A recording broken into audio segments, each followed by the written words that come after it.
thank you so much for the kind introduction. Jane, I also wanted to thank you so much for inviting me to come speak with you all today and to meet with some of the students. Your work has been really inspiring to me and really affected the way that I think about the work that I do. So it's nice to have the opportunity to thank you for that. And it's really lovely to be with you all tonight. And I really appreciate you all coming out on what seems to be a remarkably beautiful day to be met with this and to spend a little time talking about the climate crisis.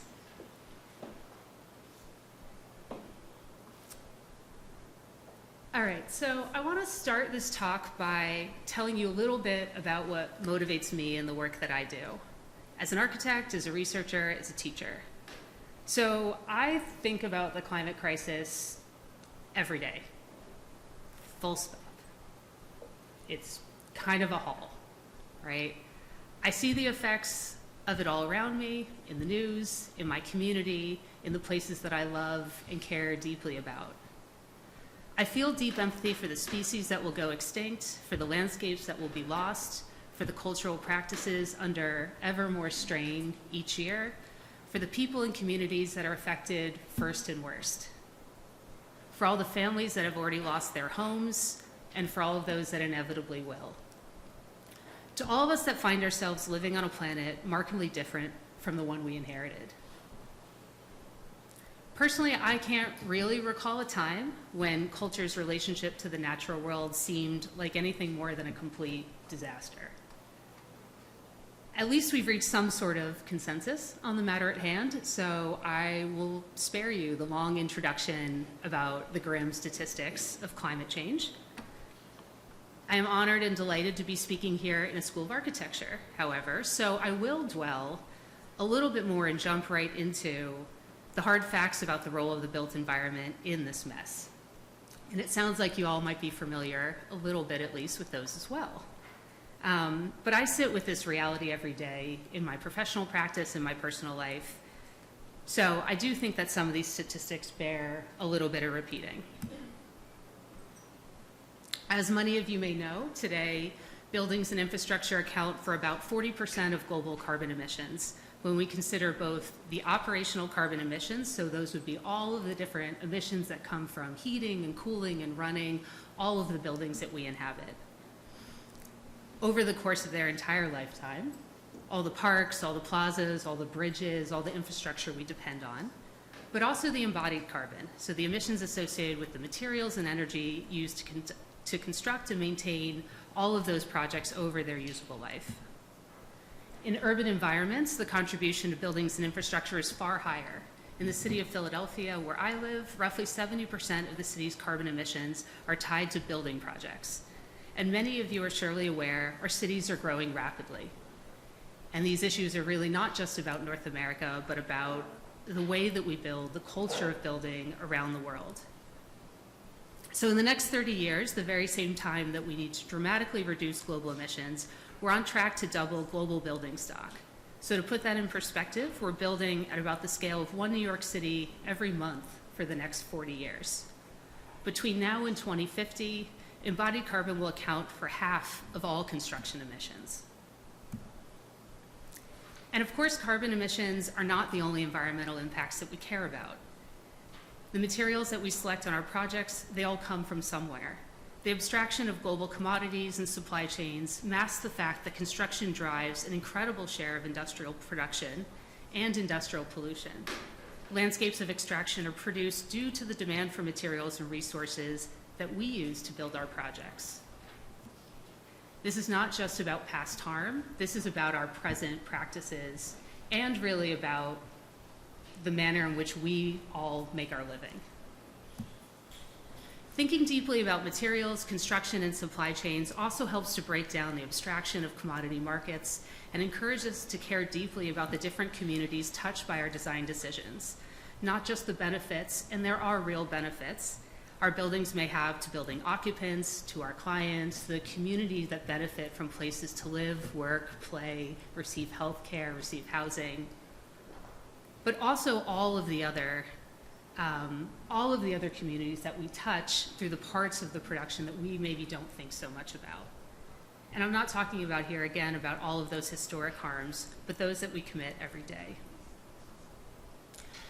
And despite decades of pledges and commitments and programs, the design community has honestly made far too little progress in reducing the climate impacts of buildings and construction. We've become very comfortable thinking that our whole space of operation is that little blue wedge up there. And it's not that little, 20%, 18 to 20%, it's still an awful lot, and we're not doing a great job of that one either, right? But what we need for designers to break is for really designers to break out of an energy efficient mindset and to think much more broadly about decarbonization. Not because it expands the space of our guilt, not because it makes us feel bad, but because we touch so much more of that pie chart. We have agency over so many more of those emissions, right? And when we reach into them, there is something that we can do about far, far more than just that 18% there. It also means we can't rely on the energy sector or energy decarbonization to solve climate change. And we have goals. They've gone in reports, they go out on slides, we like to talk about them. To meet our global climate commitment, we need to cut carbon emissions in half by 2030. I'm talking now just about the building sector goals in North America. And we need to get to zero by 2050. I've been using this slide for a long time, and 2030 seems less and less far away the more years I keep putting it up. But I also prefer to use not just the big numbers. I don't put up 1.5 degree warming slides or 2 degrees, and I try not to freak people out by putting up 4 or whatever other target you might be thinking of. But I put this one up all the time because I think when we're trying to like ratchet back the panic that I may have just built up a little bit in the room, or the sense of dread, we have to keep in mind is this larger point that every degree matters, right? And every piece of decarbonization, every action we do matters, right? It makes an immediate difference.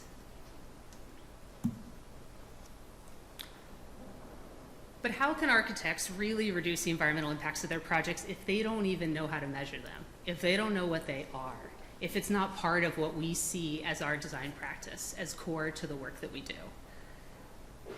I've been arguing for a very long time that we can't really do a good job of that unless we engage a little bit more deeply with this practice. Luckily, increasingly, architects and engineers, contractors, folks all across the building sector are starting to make use, digging deeply into this practice and making use of life cycle assessment to measure and ultimately reduce the carbon footprint and other environmental impacts on their project. So I'm going to give you the very quick 10-minute intro, maybe more than intro, a little bit of a deep dive into LCA. Life cycle assessment is the global standard of carbon accounting. It's used across industries for the last 70 years. It's not a new practice. It might feel a little bit new to us in the building sector. In LCA models, I think it's important, I might get a little bit into the weeds here, but I think it's a little bit important to demystify what these models actually do and how they work a little bit. So that's what I'm going to do here. LCA models effectively collect information of all the material and energetic inputs and outputs over a project's full life cycle, reaching all the way back to those modes of extraction and original production, manufacturing, construction, the whole life of the building, and reaching forward into the future end of life. LCA models make environmental impacts visible, and it makes them measurable. So what an LCA model is doing is really just grabbing all of this energy, all of those materials, all of those processes, divvying it up across time, across space, translating to emissions to soil, to air, to water, etc. It's tricky. It's a lot of accounting. And really, I show this not to be overwhelming, but just to get a sense that what's happening behind this model is rich. Right? It's moving from the world of our buildings that we understand, that top level, the ingredients, the products, the materials that are come together, pulling them back out to their base processes, to their chemistry, to their inventory, assigning those inventory results to impact categories, and then translating them back out so we can understand how they actually have an effect on the natural and built environment. So fundamentally, LCA models are process models. They track flows of materials, energy, emissions across every stage of a product. They're also what I like to call nested models. So they carry the resolution of upstream flows into downstream processes. And I'll explain a little bit of what that means. And so they can be done at multiple scales. And that means you don't have to do them at multiple scales. You can engage with this modeling at a scale that is relevant to you and reasonable, a scale that matches with your practice. But I think it's important to know that when you're working with LCA data, what you're getting is reaching all the way back to this very, very fine resolution. So these models can be built looking all the way back to those bulk chemicals and how they turned into materials, all of the processes that go into making something as simple as a piece of foam. Architects tend to not specify chemicals, right? We work in this land of assemblies and materials and components. So when we jump scale, we can think of them for their function and their performative purpose in the building. So what you start seeing here is just a single SIPS panel, a structurally insulated panel, just a few number of materials now coming together through all of its different processes, and I can think across those steps that I might control as an architect, an engineer, a contractor. Eventually, when you move up to the scale of the building, the LCA model is tracking hundreds of materials across dozens of assemblies and systems. It's tracking thousands of discrete chemicals and processes and translating that into information on discrete environmental impacts. So here we're just seeing a snapshot of what some of that resolution can look like at even the smallest building itself. But fundamentally for designers, there's three kinds of information that these models bring together. In the middle, what is my building? What is it made of? What are the parts and pieces? That's a mode of information that only designers control. We are the ones who understand what all of these different components are. And the model is going to pull to that understanding of what a building is, that upstream manufacturing. Where do these materials come from? How are they made? Who made them? What landscapes did they originate from? And then these models also reach out into the future. What will happen to this building over time? How will it last? How will it change? How will it be used? What are the service lives of its components? What might happen to it at its end of life? And when might that happen? So they're also imagining a future for these buildings. When I first started working on building LCA models about 15 years ago, there really wasn't any reasonable manner to manage all of this data. So as was just mentioned a second ago, finding that background information, translating it into design drawings and documentation, turning that into the literal list of weights and quantities of materials was terrible. It was this world of spreadsheets. It was not fun. It was not particularly interesting. And it felt moderately useful. These days, the tool ecosystem has grown incredibly. So what we have now is a rich suite of tools, all the way from lightweight comparisons that you can use in a studio, in class, at the beginning of a design project, moving all the way through to more complicated calculators, to things that look just at individual components. Never seen this slide so big. All the way out to specific products and manufacturing and procurement level detail.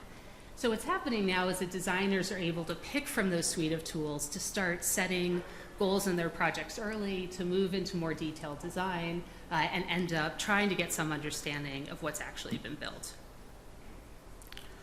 The work that I do on the tool side is motivated by a desire to have this type of analysis be as accessible as possible. The first commercial LCA tool that I worked on was called Tally. As was mentioned, it's a plugin for Revit. And the main premise was that designers can only make use of this information if they have it at their fingertips when they're making design decisions. That the workflow has to be seamless and part of the design process. It can't be some other thing that you hire someone else to do when you feel like it, when you have budget for it. So we let the software do the hard work of translating, and we try to bring that information to the designer and into enriching the way that they're thinking about their projects. So this is just showing how that tool translates the abstraction of design documentation models and really turns it into what is that sort of hard quantities of LCA, which are kilograms of materials broken out by components, what's some sense of where they're going, how long they last, etc. And then these tools try to produce rich graphics that give designer feedback so they can bring it to the design review. They can run it alongside their other iterations, options, concerns. Such analysis tools empower designers to set targets, to find a path to deep decarbonization on every project, and to open up the space for benchmarking so we can actually have some idea of what a low carbon building might actually be, right? How do we know if we're doing a good job if we don't even understand how my project relates to any other project? The graph on the right is from the new Carbon Leadership Forum North American Whole Building LCA Benchmarking Study, which I think was published just last week, and is a large data set looking at very, very fine detail at hundreds of buildings, real buildings, that have built in the last few years in North America. So that all sounded pretty good, right?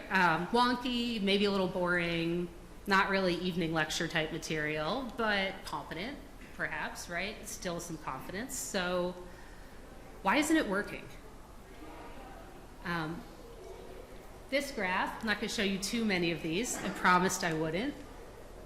This shows the upper line is our decarbonization pledges and our path to staying under 1.5 degrees of warming. And on the bottom, you see how we're doing in the building sector.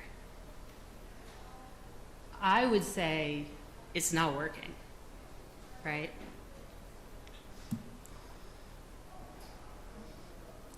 And these days I've just been thinking, you know, I get deep in the numbers, I get very excited about it, I love working with people on projects, I like making tools, I like learning what's actually happening in construction and getting this bigger picture. But these days I'm thinking a lot about these lectures filled with stacked graphs and bar charts and tool snapshots. And I wonder if all this abstraction is really up to the task of radically transforming the building sector, because that's what I am interested in.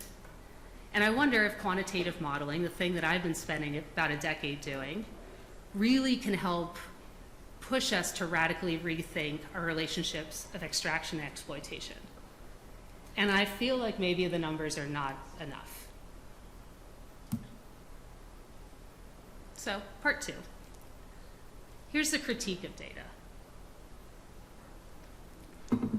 For many years now, there's been a growing critique of carbon accounting from within the climate movement, and also very strongly from within the design community, that all this emphasis on scientific language, data, tools, software, just doesn't work. Climate scientists have it wrong. Nobody is moved by a 1.5 degree target. No one really cares at all about atmospheric concentrations of CO2 in parts per million since 1970. This does not move the spirit. This does not inspire action. The language of carbon accounting is technocratic, it is filled with jargon, it is dependent on expert knowledge that alienates people from what they really care about, from their communities, from their family, from their culture, from their immediate needs, and from their values. Further, relying on technical expertise and technical solutions ignores the very systemic inequalities and power dynamics that have created and actively sustain the climate crisis. Any action that seeks to meaningfully address global warming and environmental destruction must start by acknowledging historic injustices perpetuated by extractive industries. It must confront power of the fossil fuel industry head on and open the gates of environmental movement to welcome communities most impacted by environmental justice.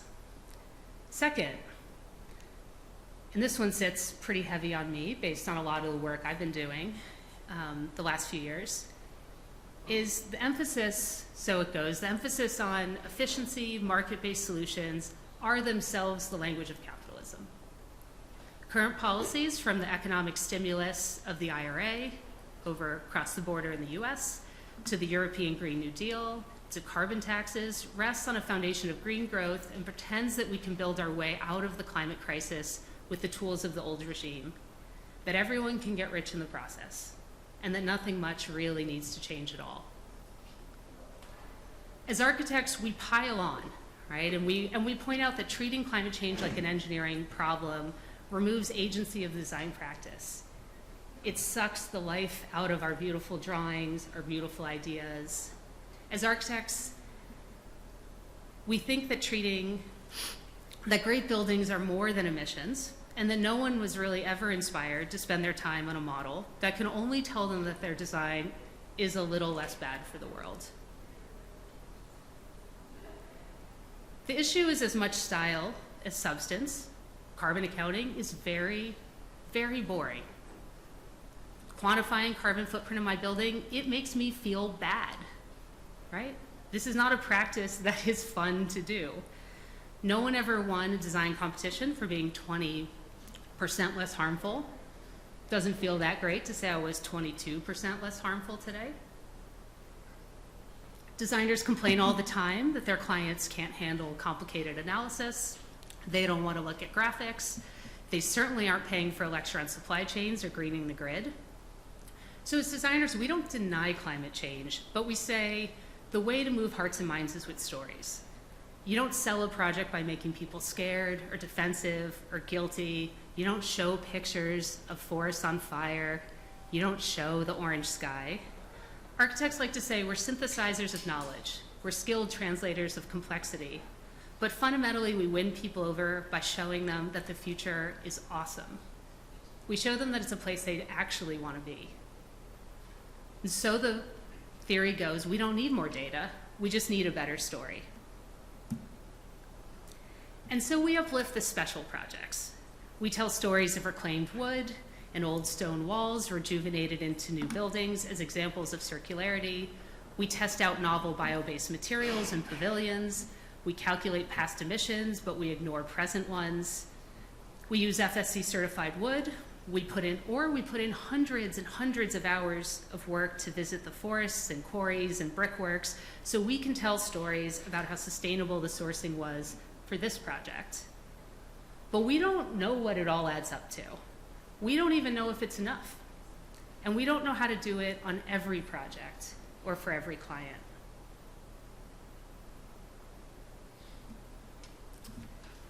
Part 3.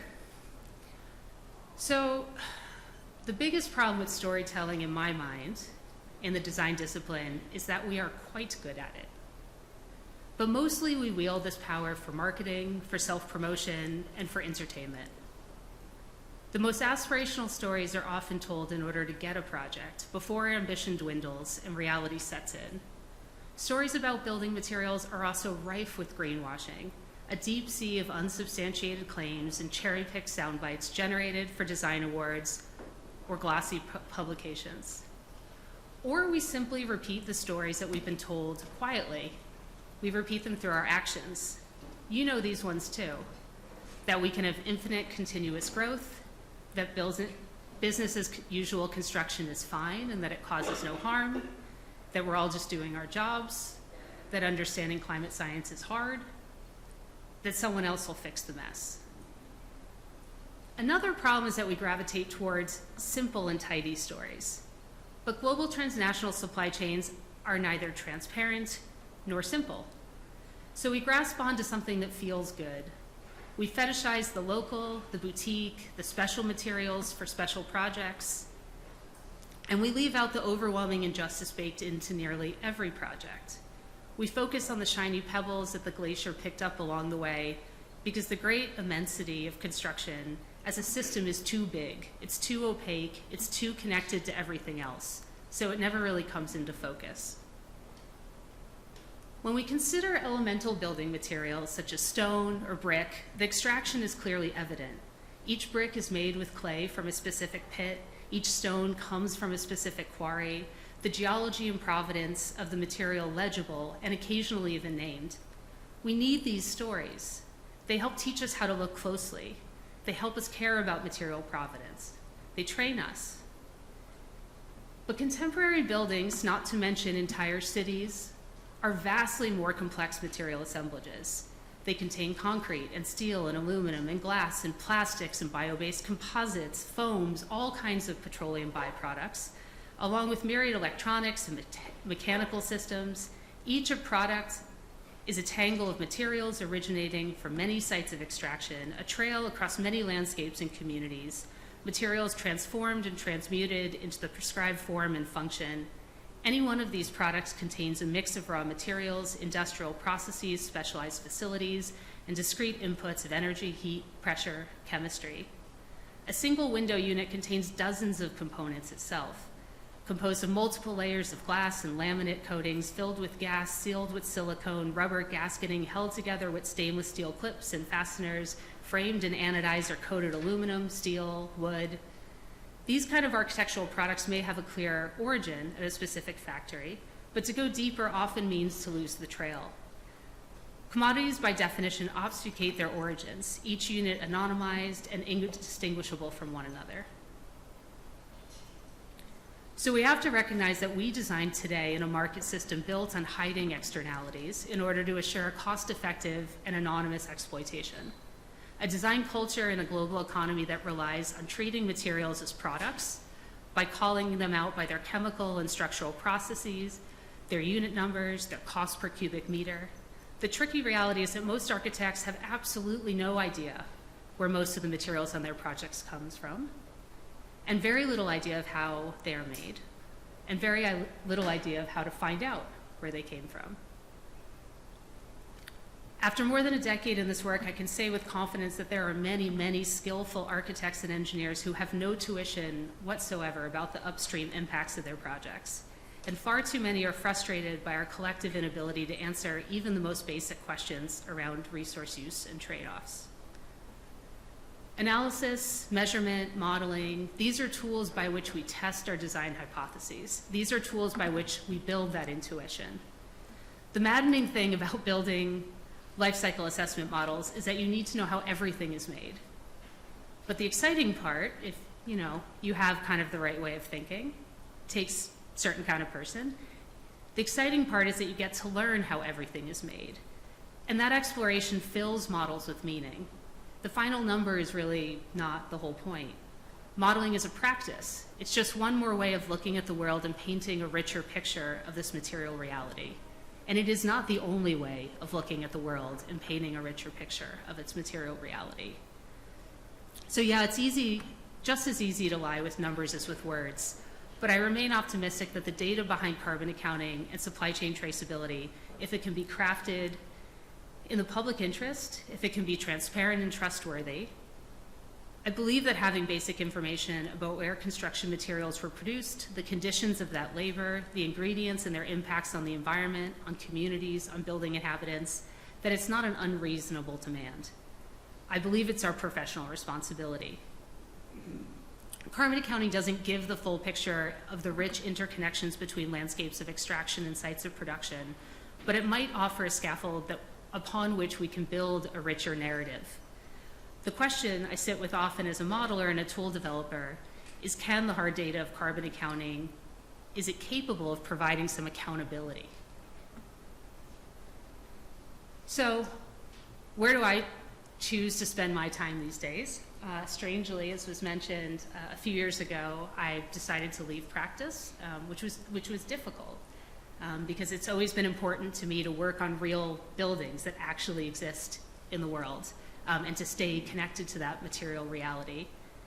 But since I left practice, I've been a researcher at the Carbon Leadership Forum, focused on what I see as really the enabling work of carbon accounting, and working with an absolutely incredible team, trying to increase access to tools for all designers, strengthen the quality of carbon accounting data, training hundreds and thousands of architects, owners, policymakers on these practices so they can be comfortable engaging with them, building reporting databases so we can begin collecting models of real buildings and identify strategies that actually work.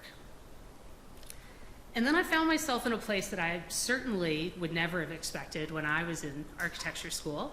I found myself sitting in an international standards committee trying to push across the finish line the first whole life carbon accounting standard, international whole life carbon accounting standard for buildings that can be adopted into international building code. This work is mind-numbingly boring. It is a work where 40 technical experts will spend days in a conference room debating the difference between the word shall and may. It's a world where you blink and you realize the difference between a shall and a may is really all the difference, really. Policy benchmarking regulation is so unsexy, but I really do think they are mechanisms by which individual design decisions scale. Building code has more sway than any feeling, exhortation, bullying that I might do on any project. And it's the way that we get these forms of accounting and accountability to be done as standard practice. So perhaps there isn't any room for personal or emotional storytelling in a policy report, an analysis tool, a piece of code. But I know that while we work on this enabling projects, we must have a parallel space for stories and for a richer form of communication that doesn't reject analysis altogether. And right now, it sometimes feels like these formats have fallen in with completely different communities. And we spend a little too much time fighting over whether one or another is more effective or more radical or more transformative. And I feel like what we really deeply need are bridges between these two worlds. So as I mentioned, I've been lucky enough to work with a really incredible team at the Carbon Leadership Forum and at the University of Washington, but really so much of the work is done by a much larger community engaged in the day-to-day decarbonization on their projects. A few folks are in the audience as well. And there's, as was mentioned, a particularly active community in Ontario and British Columbia and cities and states all over the US. All over North America, I see practitioners coming together, leaving the silos of their individual offices and schools, and forming community. It's a form of mutual aid and generosity rare in the professional setting. But I raise that to also say that if you are keen to do this work, if there's anything of it that moves you, when you go into practice, find those spaces, find your people. And they are out there and they really, really want to work together. And they are doing fabulous things and not waiting for permission. But while we chip away one building, one material, one regulation at a time, we have to remember that the change we need is a revolution, not a marginal reduction in carbon emissions.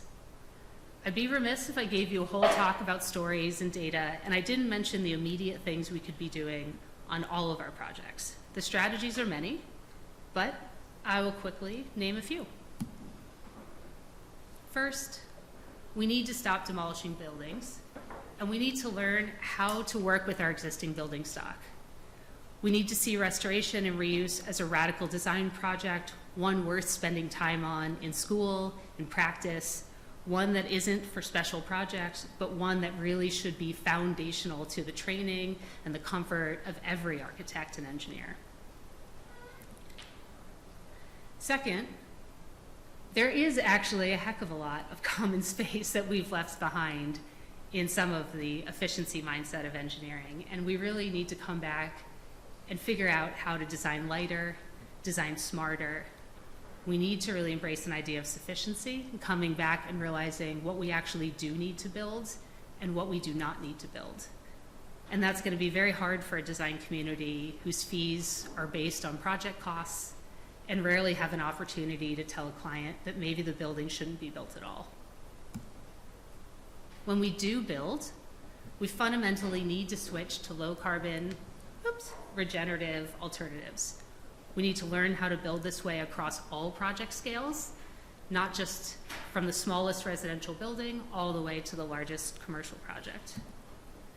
And when we must use a fossil-based material in the meantime, in the short term, we should learn how to procure a lower carbon product. But we shouldn't be confused that that's the whole work, right? The work is a lot more than just swapping out one lower carbon mix for another. We need to come back to an idea that we shouldn't destroy what we can't replace quite so wantonly.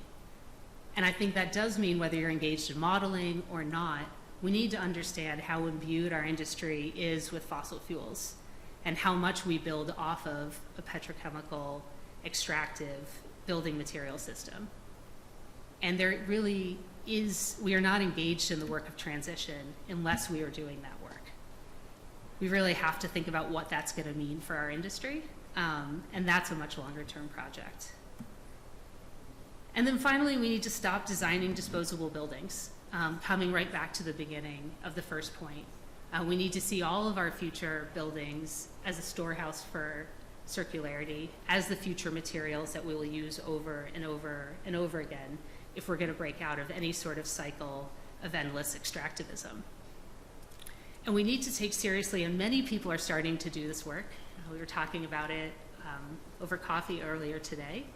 of thinking not just about the material itself and getting reclaimed materials into our projects, but really thinking deeply about what are those systems that are impediments to that work and what are those enabling systems. So we probably need to stop gluing things together. And we probably need to stop putting quite so many toxic and harmful materials into our buildings and into our projects. We need to demand supply chain transparency. I think that helps us enable all of these different mechanisms. We should care where our materials come from. We should care how they were made. We should care as much as we do about the things we put in our bodies. And we should feel a professional responsibility to have that information. And hopefully this leads us to a space where architects can be accountable for the full impact of their projects and not feel like that's a burden or not feel like that's unfair, but feel like it's just part of doing our job, right? We have to move towards a place where carbon accounting, climate literacy is standard practice. It's not an ad service. It's not a thing we do if someone pays us extra money to do it. When I used to practice, I was never in a room where someone said that they would design to fire code if we just got paid a little bit more, right? There's really not a big difference here. And we need to balance the day-to-day work of decarbonization and harm reduction with a larger goal of envisioning a better future. And then we need to push forward and do that imaginative work of figuring out how to actually make this happen. So this means getting serious again about the power and politics woven into our construction industry and economic systems, and collaborating with a much richer set of actors that can help make significant change. So architects might not be leaders in this work, but we should be willing to be co-conspirators. We should be willing to work together. The last few years I've been spending a lot of time working on this question of wood sourcing, biogenic carbon accounting, and the tricky task of defining categories like climate smart wood in a way that is credible and in a way that is useful. And I can say that that work, without getting into the nitty-gritty of it, was completely transformed when I started working less in the carbon accounting tools I was comfortable in and started spending a lot more time talking to forest ecologists, land managers, producers, and the people that make up those supply chains. These forms of shared learning and collaboration take a lot of time. They're challenging, but they're also deeply satisfying and joyful. For me, it's been the only way to shift from a quantification of harm to a conversation about stewardship. So I want to leave you with one last story as I wrap up here. And it's one that's really been inspiring me lately. It starts with the work of a small design build company in Vermont called New Frameworks. And I can't tell you the origin story of this project because I wasn't there in the beginning. But I can share a little bit about the revolution that Jacob and Ace and all of their co-conspirators are carrying out in this little neck of the woods in Vermont. That's Jacob down there in the middle, the beard, and Ace all the way the top picture on the left. So what's interesting to me really is not just the buildings that New Frameworks builds, but the way they talk about what their architecture is and what their project really is. I'm not even sure they use the word architecture all that much, honestly. New Frameworks builds Passive House certified, close to net zero, affordable, small homes. They're deeply, deeply engaged in the issues of the housing crisis in Vermont. And they're just all the way down on one side of that supply chain, and they link that work and see that work as inexplicably tied to sustaining rural economies in Vermont as well. So what's interesting to me about the folks at New Framework is that they think about that whole system. They work in straw. They do these manufactured straw panels. They're really, really beautiful and comfortable homes. But what's interesting is not actually just the technology of pushing straw into a panel. What's interesting is that in order to make those homes, they've spent years thinking through that entire system, making relationships with farmers, trying to understand what their needs were, recruiting and training a workforce, designing the modules so that they can be done by folks who are unskilled, so they can train up those individuals, keep things simple, cost effective, have a reasonable work environment, pay people a living wage. New Frameworks is a worker-owned cooperative. And in their minds, I think, to paraphrase a little bit, there is a deep connection between the way they do the work and the products of the work itself. And that kind of filters all the way through a lot of the decisions that they've made as designers and builders. What I also love them is that whenever Jacob presents his work and presents these projects, he kind of almost never shows a building, right? I had to show you maybe a little something. But while what they're doing is designing housing, building housing, providing jobs, thinking about rural economies in central Vermont, thinking about all the emissions avoided from that waste straw going to some useful and productive economy. What they're also thinking about is what this theory of change is, and trying to understand where they can fit into that transition from a fossil-based economy into a renewable economy. And the real point here is that we can't jump right into that world that we want to live in. In order for designers to have these materials available, what it really takes is thinking through all the steps along the way, all of those different relationships that actually leads to the economy that we want to see. So the last kind of piece of their story and how I got involved with them, what's been really exciting is that as they started running their business and opening up their factory and training up workers and building these buildings, had a relationship to a school, built a very easy to use carbon accounting tool that contractors can use on their projects.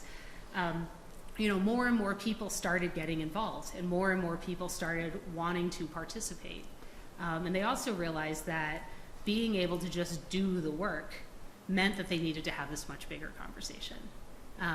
So the Bio-Based Materials Collective is now grown into about 400 people, give or take, folks who come from all different backgrounds, who have expertise or can lend something to some piece of the system, and don't have to lend expertise to all of that system, but are coming together to really think about what it means to work together, as they said right here, under the shared understanding that the disruption inherent in the climate crisis spurs us to act boldly and create regenerative paths forward now, and that systems level problems require cross-disciplinary and creative responses.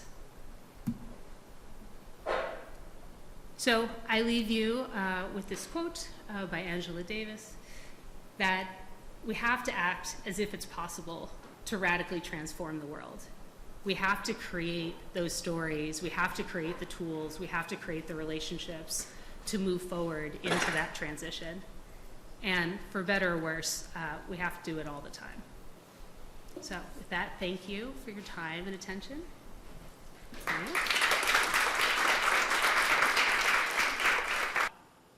Well, thank you. That was really, really wonderful. And I think you really hit the right balance between the storytelling and the data. So that was great. I admittedly did a little bit of creeping. I feel like we've been on email chains before, but we've never actually met each other. And your personal website was really interesting to read. And I don't know how up to date it is, because it does say you're at your previous job. But I'm just going to quote a little bit from it. You said that you're interested in real-life problems that don't fit neatly into one disciplinary bucket in complex systems that can't really be understood by relying on one perspective. And I think that really resonated with me and sort of was what I was trying to get at with my reflections on the land acknowledgement. And I guess for the students, I'd be curious, or I'd love if you could elaborate a little bit on your experiences in practice, research, and theory, and how those have enriched each other, or those different roles. I don't know, yeah, just a little, do you have thoughts on that? How students who maybe are graduating and going into practice may be able to maintain connections to academia or research or these other topics or interests they might have? That was a big question. Let's see. I mean, I think the main thing I'd say, particularly to all of you, is that maybe, I don't know if this will resonate with you all, but something that I wish that someone had said to me when I was a student. When I was getting ready to graduate, I was pretty confused and pretty freaked out, and I knew I wanted to actually practice architecture. It's why I got a degree in architecture, but I just didn't know what that looked like. And I was a little nervous at all of this. There was like a grad school version of all of this, that it was just gonna freak people out, right? And I had a lot of people telling me that it wasn't architecture. And I wish I hadn't listened to them so much. You know, I didn't need to be nervous. I shouldn't have been nervous. I mean, I had a wonderful experience in practice. I went to a firm that was a good fit, and they were not freaked out at all. They were delighted. And I shouldn't have been surprised. You know, I think I would have felt a little less alone in all of that, floundering around. I didn't realize how many people wanted to have that conversation. None of us really knew what to do. But I showed up, and I found that the architects I worked with had so much to teach me, and they were very happy, some of them, to like sit in that space and have a beer or have a cup of coffee and try to figure out like what we were all doing. Because I had an awful lot of folks, I felt like when I was in school, there was a sense that if you were asking these kind of questions, you couldn't be a designer. It was sort of like, go be an engineer, go be a consultant, go do policy work. I don't think people need to leave design to work on climate change. And I think that's probably, now when I talk to young practitioners all the time, I think that's the big fear, is people get frustrated. If we all leave practice, we are in a whole lot of trouble. So I think the trick is more figuring out where the balance is. And I think the balance is completely different for everybody, of the sort of big picture thinking, the day-to-day, the optimism, the pessimism. You know, we all kind of hit a different balance. And I just think that there's a lot of pressure to be super positive and upbeat all the time. You know, and I think there just is room for a lot of different ways of communicating and a lot of ways of practicing. So you just look for the models that are resonating with you, look for people who you think are doing very cool work, and go work with them and try to figure out how to do that. So. Great, there were like 10 points that I was like, I want to say this back, and now it's like, whoosh.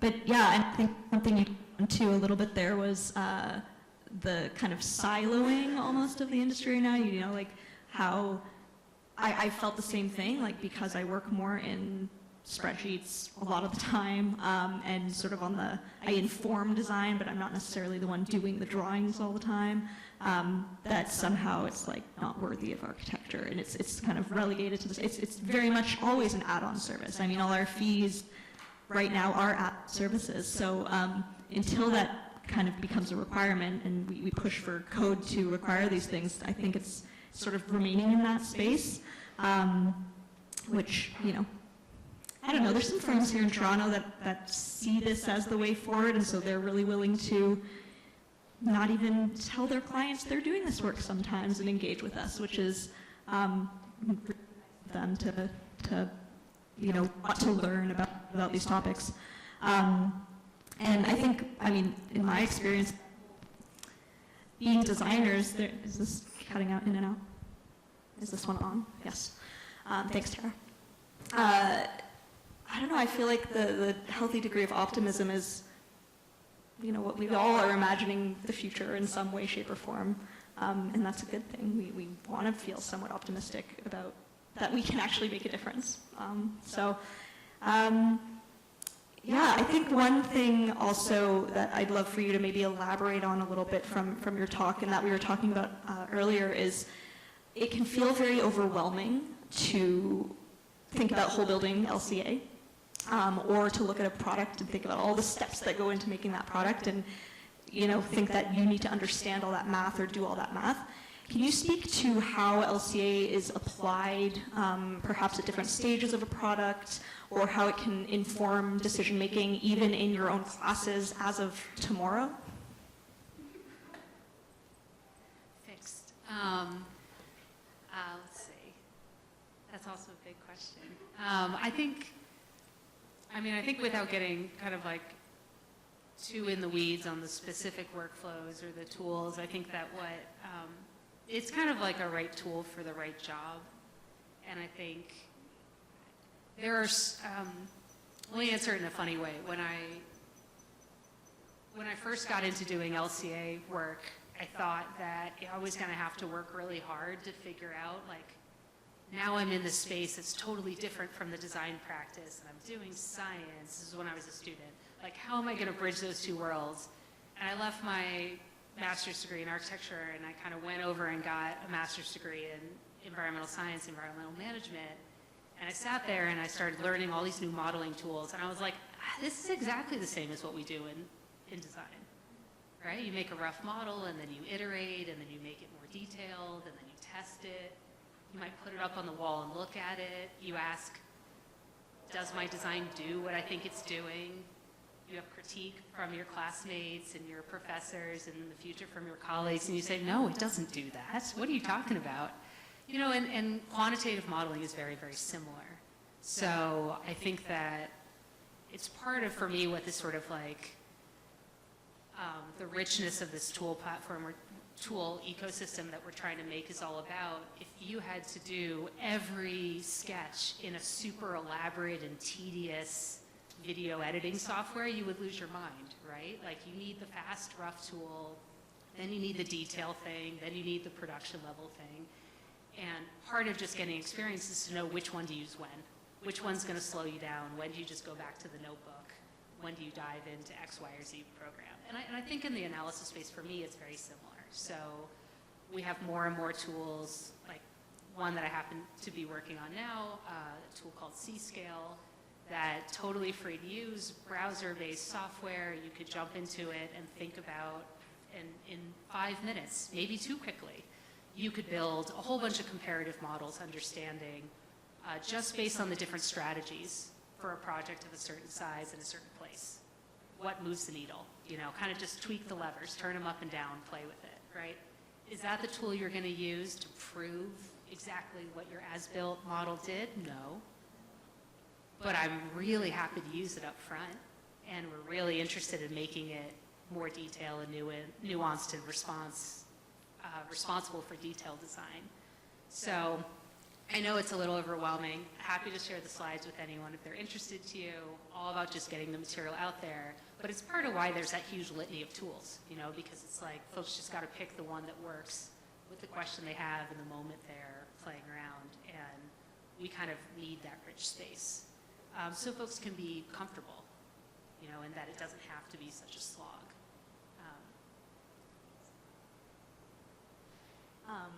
When you were talking just about kind of models and consulting, it just makes me reflect. My partner is a management consultant, and we basically both do the same thing, except I think my slides are a lot more beautiful than his are.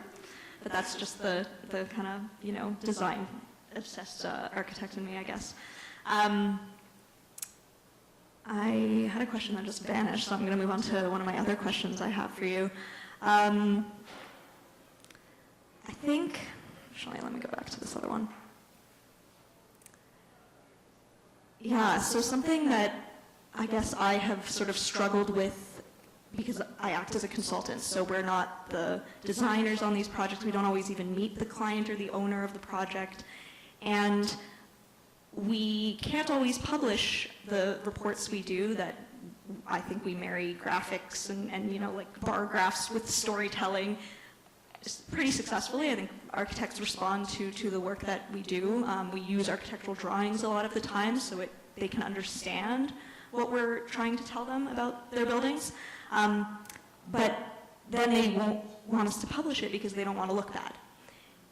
Or they weirdly don't want other firms to know what they're doing. And there's this kind of weird competitive advantage that ultimately is not going to work when we're all facing a climate crisis. And in just a meeting I had this morning with an architect at KPMG, he said he never in his, 40-year career has he seen as much collaboration as there's been in the last couple of years. This is in Toronto, with people coming together to talk about circularity and bio-based materials. Can you speak a little bit to the momentum around that? I mean, I know right now in the context of tariffs too, it feels like Canada at least is very coming together, and I think there's potential opportunity for even students to really hone into like what are the bioregional potentials for our provinces, who are the farmers we could talk to about growing hemp on their land or using straw byproduct or whatever. So some thesis ideas out there for all of you. But yeah, can you speak to that side of things? And you were in private practice. Was it more of that keeping things really insular and secret sauce, or was it really always about sharing that knowledge? Yeah, I think I can abstract it out a little bit and name no names. But I just think architects are not very good at sharing. Yeah, that for me, that is my starting point. We are not naturally good at sharing, which does not mean we cannot do it. But I've sort of learned over the years, the benchmarking project we've been running, that we were running at CLF was really, really instrumental in my thinking about this, where the whole premise was reaching out to firms and saying like, hey, send us your models. And folks were like, and we'll look at them and we'll QA them and then we'll show them all together and we're gonna compile hundreds of buildings. Because everyone's got 5, 10, 20, there's a few firms that have a ton, but like a lot of folks, they really, really want to know. They really want to compare. We want to know that what works. And folks were like, yes, sure, we trust you. First, I found it was hard to get people to send me models when I was at a firm. So, great, go to a nonprofit, be at a university. People were like, yes. And we're like, okay, and then we're going to publish all the data. We're going to share it with everyone, and everyone can see everybody's projects. And they were like, I don't know if I'm comfortable with that, or who do I even get approval? So I think it's like, so then the process begins of making people comfortable. And really, I think what's interesting about that abstracts out a little bit is like, how do we build trust? So, and I think that's happening in a lot of different ways, but I think there's like a whole lot of reasons why companies tend to not want to share data. I think that's true for architecture firms, true for engineering firms, it's true for manufacturers, it's true for government agencies. There's a fear of sharing, and it takes a ton of work to build enough trust to say that transparency and traceability is useful for everyone. And I think that's really what the bigger project is. And I will say within the community, there's been many, many, many, many people making the argument and pushing back within firms, being like, we need to share. And in this grounds, it becomes a little bit, like once people can get past the liability aspects, which are real, I don't know, climate strategies are no one's intellectual property. I don't think, it's not a defensible position. So firms they're not willing to say that. No one should be keeping their decarbonization strategy secret. It's nonsense. So I think even just in the last few years, I'm starting to see that culture change a little bit. Another very cool project that I think is out now, but I'm not sure, is that my colleague Michelle Lambert at CLF has been reaching out to lots of architecture firms to share their LCA reports and basically be like, how do you communicate this stuff to clients? So the data team, we were trying to get building data, and the kind of policy and communication team was being, every firm is like, really, do I have to make up my own thing? How do I do this? How do I communicate better? How do I do the graphics? And so they are doing a really beautiful case study project, pulling together just a whole lot of different ways that different firms have been communicating. So people can look at it and see what works and what works well for them. So I think that is very, very, very cool. I just want to do a time check because I could keep going, but I'm sure people in the audience have questions, comments. Has anyone done a life cycle assessment? Yes? Cool. Do you do minor studio projects? Getting some head nods. Very cool. Anyone? Yeah? Tara will come up.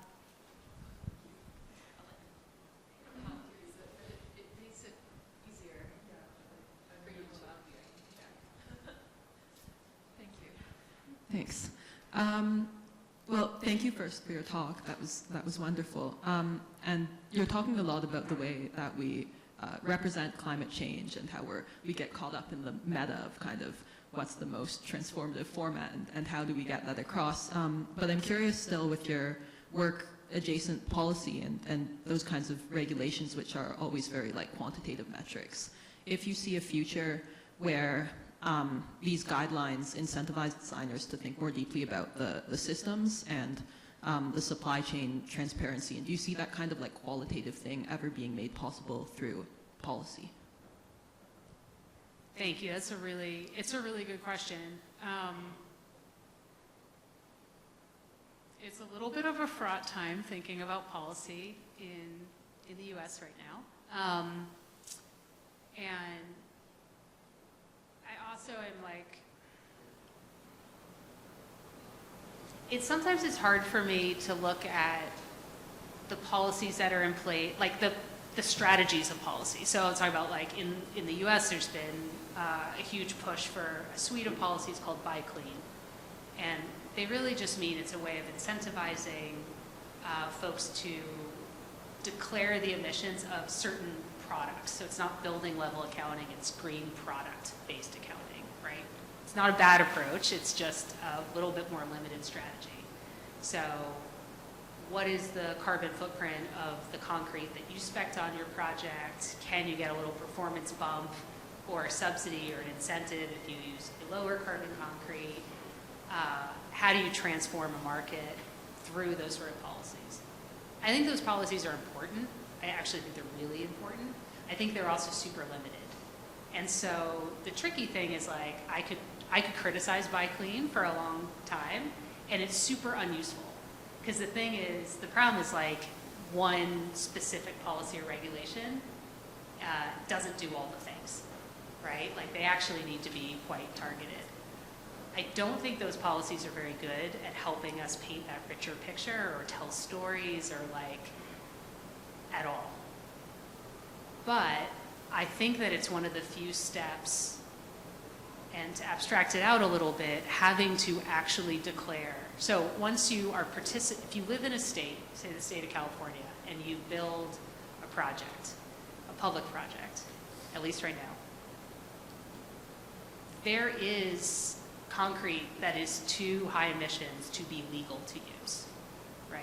Not only do you have to go out and figure out what is the concrete mix, what is the carbon footprint of it, where did it come from, you have to do that for steel, you have to do that for other materials, you have to go out and get all this information, which means that that documentation has to be produced by those manufacturers.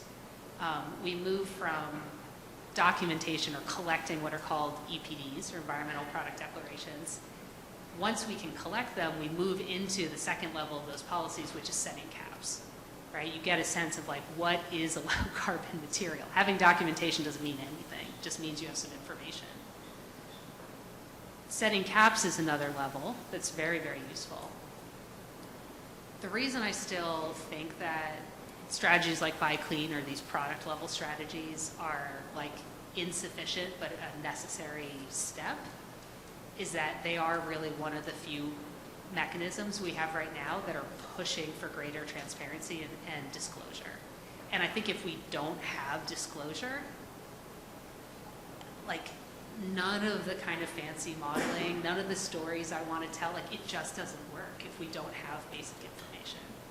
So this is very much true in the wood space. This is very much true in some of these areas where like the base accounting is really tricky. Like separating what's happening in the forest from what's happening in the building, wrapping our heads around all of that. But if I don't know where any of this material is coming from, if I don't have a way to have basic supply chain traceability, I don't know how people craft more nuanced policy, but I also don't know how designers make really good decisions and feel comfortable about them, right? And not be lost in this space of, I think it's good, but I don't know, or it's like, you know, it's not having access to information, I think also has a cost as well. So I think some of those policies are really imperfect, but I do think they go in a direction that we can build off of. And to me, that feels meaningful because just as we were talking about architects or companies not disclosing information, like industry doesn't just produce information on its own. And it's not because they're evil or bad or trying to withhold it. It too is costly for them. You know, it too is extra work. So there kind of just is this like trudging ahead to say like how do we actually make sense of this larger system? So I don't know if that answered your question or if you have a follow-up. No, absolutely. That was great. Thank you. But I mean, it doesn't feel like quite enough, right? At the same time. Mm-hmm. Yeah, I think in the industry, and especially as a student, just observing through what the exposure that we get to our workplaces and things, it just feels like there's suddenly a barrier to having this information, which we feel should be at our fingertips. So it's strange for sure. Yeah, and it's not, as you guys all know, right? It's not just like climate information. It's not just carbon accounting. It's like we don't know what's in so many products that are even in our indoor environments. Like, so I think it's like I used to work on material toxicity, and it was too depressing, so I switched over to climate change. That at least is like, I don't know, maybe I'll go back if it gets too depressing again. But like there is a through line in there, right? Both are really overwhelming. Both are hard to put your finger on. Both kind of could pull back to a precautionary principle, right? I think there's a lot to the sort of green chemistry world that basically starts from this premise of do no harm and says like, why is it okay that we can just put anything in these products and sell them, right? And there's some, it's not quite the same issue between toxicity and climate, but I think there's something in there where it's important for, I think, designers to deal with the material reality of what we put into the world, because it is actually all we do, right? So. Maybe building on that a little bit, I find in projects where, like, oftentimes healthier materials, when things work out, they are also lower carbon. And if the environmental argument hasn't convinced our client, usually the health of the building occupants and the people installing the building and taking it apart does convince them. So, I worked on a hospital once where it was in the UK, so we were talking about this earlier, that Europe in some ways, not that the UK is Europe anymore, but that part of the world is a little further ahead in some regards. And so the client, this was through the National Health Service, if people are familiar with the UK and the NHS, the client kept coming back to us asking if we could make the building greener and more sustainable and lower carbon. And we were like, this is like such a role reversal. We're not having to fight for it. And they've got this big sort of effort to build low carbon healthcare centers. And so it's being built, and we had hempcrete blocks in the wall. And I think with the biowaste, part of the argument was about health. And when you're talking about this was a cancer treatment center. So in this case, it was, the carbon was at the forefront of the agenda, but I've found bringing that sort of thinking back into projects I've worked on here, when you get into the health piece, people seem, I don't know, it hits them, I feel like not everyone has that like concern for the environment as much as probably a lot of the people in this room, but the health piece gets to them faster, perhaps. Are there any other questions? Otherwise I'll keep... Oh, yeah, Terry, we've got one right here in front of you.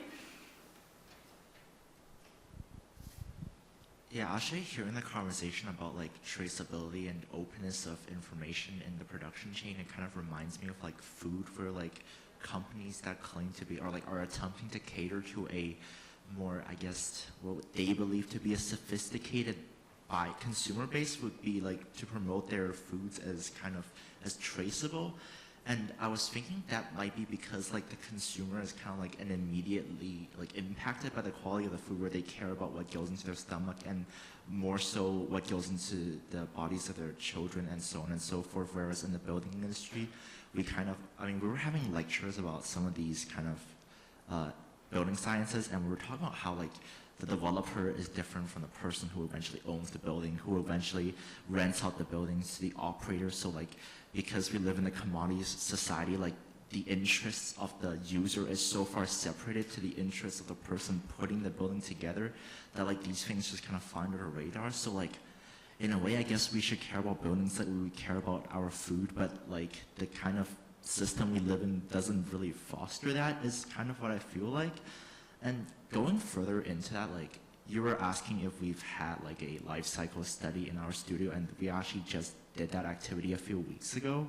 And my personal takeaway from that is it's actually kind of hard, at least for myself, to get excited about that aspect, because it just ends up like realizing like that the saying of the most environmentally friendly building is one that doesn't get built at all, as in like anything we do kind of has an environmental impact. So like the life cycle study, even though we try our best to see if we can like implement like reuse material and so on and so forth in the site, like it just ends up being like it doesn't contribute to our I guess selling pitch. It kind of contributes more towards, oh, we're doing like quite a bit of damage sometimes, and it can feel a bit discouraging, I guess.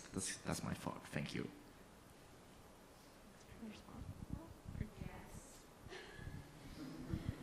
No, I really appreciate that. I think it's really spot on. And I think both of those points like really land with me. I think the parallels to food are super interesting.